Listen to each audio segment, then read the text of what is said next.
This is the McLaren 720S Spider, and it's just like a toy. Now seriously, look, it's exactly like a toy. Well, apart from the price. You see, the full-size car will cost you £237,000, whereas this, it's about 10,000 times less. So yeah, much more affordable. In fact, if you're one of these, if you go to our Instagram channel at carwow cars and follow us there, we'll enter you into a raffle to win this particular car right here. Now don't worry, if you're already following us on Instagram, you'll automatically be entered into the raffle anyway, whether you like it or not. Now, if you're looking to buy a new car, click on the pop-out button in the top right-hand corner of the screen or on the link below the video to go to carwow to check out the best deals there. Alternatively, just Google carwow. Simple. Let's start this review by talking about the design, because with the roof up, it does look very similar to the coupe, and it's got all the same aero swooshes and inlets as well, and I'll illustrate them now with the carwow stick of truth. So every bit of aero and vent does actually serve a purpose. There's no fakery here. It's all there to do a job, even back here, down here, all the way to the rear. There is no need for the carwow stick of truth today at all. Now, one of the differences between this car and the coupe is how the doors are mounted. You still open them in the same cool way, just by pressing on the panel in here, but they're hinged just down there, whereas the ones on the coupe are also hinged towards the roof. Obviously, they can't be on this car because the roof panel does come out. So, moving into the car, you still have soft close. So if I just shut the door, and if you do it gently, and then it automatically closes for you. Also, if I pull up on this stalk, because I've got the electric steering column and I've got the memory seats, it'll move me to my favourite position. And it is a great driving position in this car. It's just bang on. I also like the fact that the dash is really low, so you get a great view forward as well. It's really, really nice. I love the interior design of this car as well, the way you've got these swoops and cutaways in the dash, and it's covered in leather. You can have it in Alcantara. It's entirely up to you. Also the vents, I like the way they operate. So that's them shut, that's them open. This is a vent here as well, which you can open or close just by pushing or pulling it, which is cool. And the general layout of stuff is just dead easy. It's all angled towards the driver ever so slightly. And these are the controls for the different driving modes that you can flip through. Then you have the infotainment screen here, which is like a portrait tablet. Don't think it's the best system in the world, but it is all right. One thing it doesn't have though is Apple CarPlay nor Android Auto, which is a shame. But the system is fairly easy to use. So you can press that button to go to the home screen, then you can just use the touch screen to go through your different functions. All very simple, all very logical. Shortcut to the satellite navigation, and it's an all right Navi system. It's not the most responsive of the map, but it does the job well enough, really. I also like the way that the buttons are just neatly laid out here for your drive selector there. So you've got your drive, neutral, reverse. You've got your launch control button there. More on that later. You've got the controls for the roof there as well. Once again, more on that later. The controls for opening the door just feel really expensive, made out of metal. And so the window switch edges as well. All very lovely, all very, very high quality. Even the switches down here for the lights, to open the front, to change the view of the screen so you can actually move it into a more minimal view here like that if you want to. You know, it's like something out of Batman, that I just love it. You're actually better off having it most of the time in the wider view, because then you can actually just flick through quite easily all the different options. I also love the seats. They're super comfy, although they're quite firm. There are a few things that aren't so great though. For instance, look at this rear view mirror. I mean, it's horrendous. It's cheap, plasticky, and like something out of a budget car like a Dacia. Not something that costs as much as this. That is a real disappointment. Why don't they just fit a nice, posh, frameless rear view mirror like you get in so many other cars these days? Another thing I'm not so keen on is the fact that there's no glove box. Why didn't they fit a glove box? That's annoying, isn't it? Other than that, storage isn't too bad. So look, you've got some storage under here. Look, it's handy. And you've got some charging ports for your mobile devices.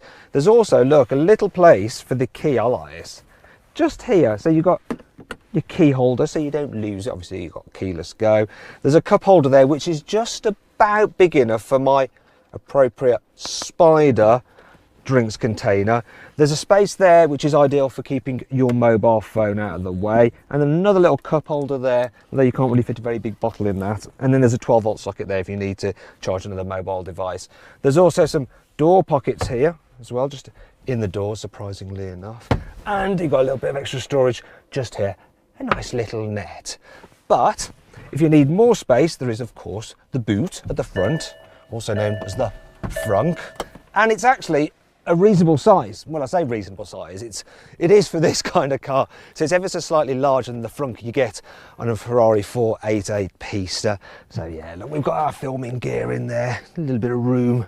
It's not too bad at all. And you've got a little light there so you can see what's going on, and a 12-volt socket if you want to fit some kind of, I don't know, drinks cooler in there. But being the Spider, you get a little bit of extra space just underneath the tonneau cover. So if you've got the roof up, you can then do this, look. Raise this part up, and there's a tad more space just under here, look. It's just enough room for the car's spec sheet, which I'm going to run you through now. The standard specification on this car is pretty decent, but you can easily mount up the cost by fitting a load of options. For instance, this silver Supernova paint, that's £4,330. Lightweight forged alloy wheels, £3,170. If you want your brake calipers painted red, that's £1,140. May seem steep, but you also get the McLaren logo etched onto the metal caliper rather than it just being a sticker. Fancy the stainless steel sports exhaust? That'll be £4,900. If you want the glass roof to have an electrochromatic effect, so you can go darker at the touch of a button and actually block out 99.9% of all UVA light, that'll cost you £7,500. For £3,580 you can get track telemetry with onboard cameras, so there's a camera there, and there's also one at the front, and it will record your laps. For £4,720 you can get 360-degree cameras. For £3,640 you can have the lovely looking and sounding Bowers & Wilkins 12-speaker stereo. Actually, it's been specifically set up for the acoustics of the Spider, which are a bit different than the coupe, apparently. I'm not done yet though, because there's loads of other upgrades fitted to this car, and they're all carbon related. For £5,820 you get Carbon Pack 1, which includes carbon fibre for the door mirror, carbon fibre on the bonnet, and carbon fibre rear engine vents. Carbon Fibre Pack 2 is £9,160, and you get a carbon rear bumper and diffuser. £3,880 gets you Carbon Fibre Pack 3, which includes carbon fibre here on the B-pillar and in the eye sockets, which is around the headlights. If you want to see the carbon fibre of the monotub, such as up here, then you have to pay £4,110. And the reason it's more expensive, even though it's carbon fibre anyway, is because it requires a higher grade of carbon fibre, so it looks nicer. It's not stronger, it's just prettier. £6,170 will get you the front diffuser finished in gloss. £2,290 will get you carbon fibre on the steering wheel, around the door switches, and also around these controls here. And for a further £2,290 you can have carbon fibre around the infotainment screen, around the slim display, and also this hockey stick design there on the door. Rather have this part in carbon fibre instead of leather or Alcantara? That'll be £5,600 please. These aero bridges are normally plastic, but for £3,000 you can have them in carbon fibre. £7,500 is what it'll cost you to have this tonneau cover in carbon fibre rather than the normal lightweight aluminium. The carbon fibre cell cover on this car is already pretty badly scratched, which is not good considering it cost £2,700. It wasn't me, it wasn't. To have this rear deck in carbon fibre is £2,400. If you want these extended length gear selectors made out of carbon fibre, of course, that's £1,980. And that is the end of the options, and if I add them all up on my calculator, they come to, in total, £93,160, which is about the same price as a new Porsche 911. When you add that to the cost of the car, the total of this particular vehicle I have here is £330,160. Whew. To be fair, Spiders are all about style and being seen, and this car is one rapid convertible, in more ways than one. McLaren says that this car has the fastest folding roof out of any supercar, and I'm going to see just how quick it is by racing it against a 720S coupe over the standing quarter mile. Right, so here we go. 3, 2, 1, go! Come on, roof, come on, come on, come on! Oh, it's quick, it's quick, it's quick! Gotta wait for the bong. Oh, it's so close. The car did the standing quarter mile in 10.4 seconds, which is exactly what this Spider can do as well. The roof took 11 seconds. While that was rather impressive, there is also something else which is class leading about the 720S's folding roof. When you convert a car from being a coupe to a convertible, you often add weight for all the roof mechanism and other bits and pieces. For instance, with this 720S Spider, they've had to fit new door hinges, which adds almost 7 kilos. However, the doors themselves are a little bit light, about 3 kilos lighter, because they're now frameless. But then there's the other bits and pieces, such as, look at this. You have to have a tonneau cover, though this one isn't particularly heavy because it's made out of carbon fibre, so it's less than 6 kilos. But then there's the whole roof mechanism and all the motors and stuff. And when you add it all together, the Spider version of the 720 is 49 kilos heavier than the coupe. May sound like a lot, but when you compare that to other cars, such as the Audi R8 RWS, it's almost 90 kilos heavier than the coupe. The Ferrari 488 Pista, the convertible, is 100 kilos heavier than the coupe. The Aston Martin DB11, 110 kilos.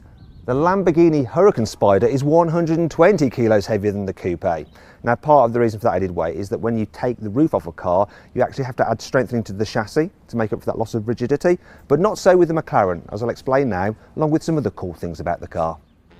The carbon fibre tub is just as strong as the coupes, and it weighs the same 73 kilos, which is exactly what I weigh. Now, I've been on a diet. You know what, if this was made out of normal steel, I wouldn't be able to do this at all because it weighs around 350 kilos. Yeah, making videos and making gains. These flying buttresses provide a little bit of downforce. They also help channel air into the engine. And look at this. They're made out of glass so you can see through them, which is handy when you're looking over your shoulder to park. Rollover protection hoops are actually integrated into the car's tub. So not only does it look cool, it also helps keep the weight down. If you want to have the roof up but still want to be able to hear the engine as best as you can just lower the rear window. If you want, you can keep the car spoiler in the up position, but how do you prefer it, up or down?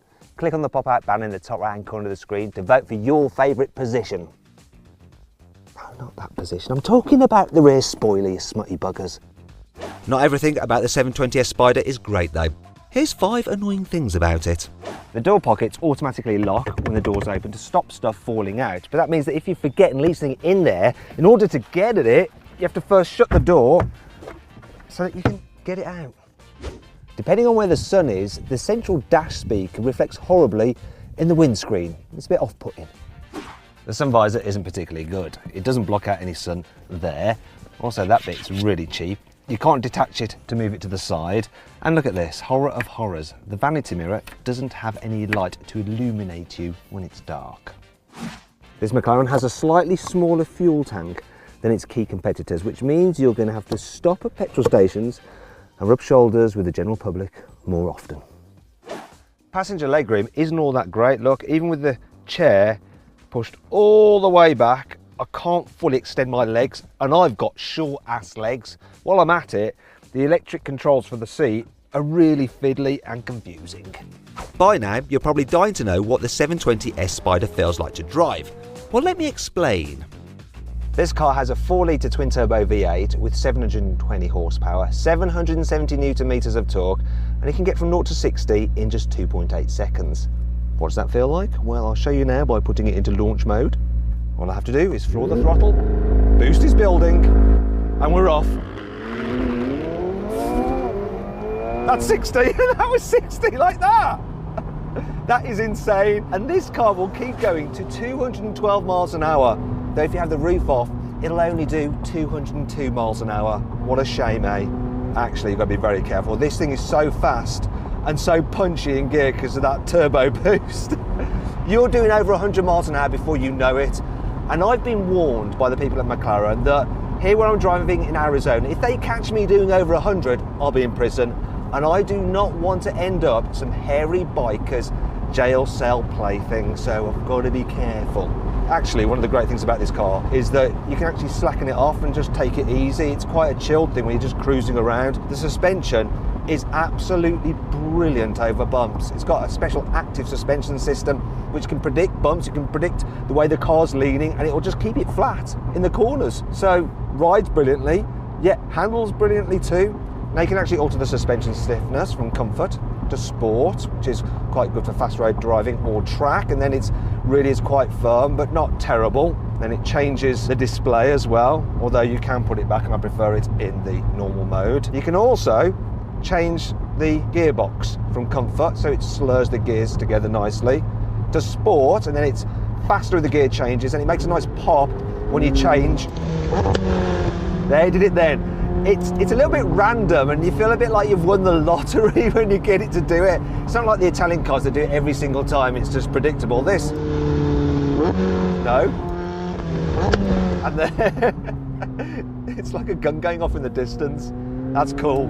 Then you can put it into track mode, and it just slams home the gears, really shoves you in the back. This is a car that's very easy to drive fast. I love the brakes as well. The brakes are phenomenal. They're carbon ceramics, but they're not grabby. And when you really slam them on, the air brake at the back pops up to help slow you down even more. Looks cool, and it serves a purpose as well. The steering is super sharp. And the way you can just flow it down a twisty road, it is insanely quick. And despite being a convertible, it feels exactly the same as the coupe to drive.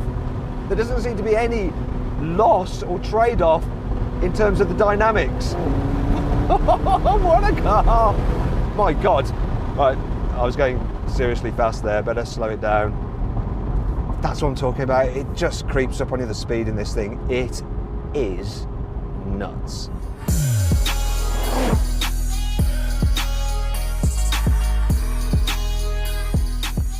So then, what's my verdict on this McLaren 720S Spider? Should you avoid it? Should you consider it?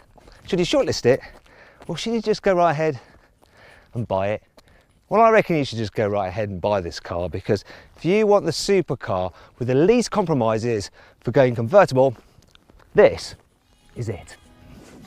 If you enjoyed this video, please click on our logo to subscribe to this channel, or to watch more content on the bottom right hand corner. However, if you want to save money on a car, click on the right to go to our deals page to see how much money you can save at CarWow.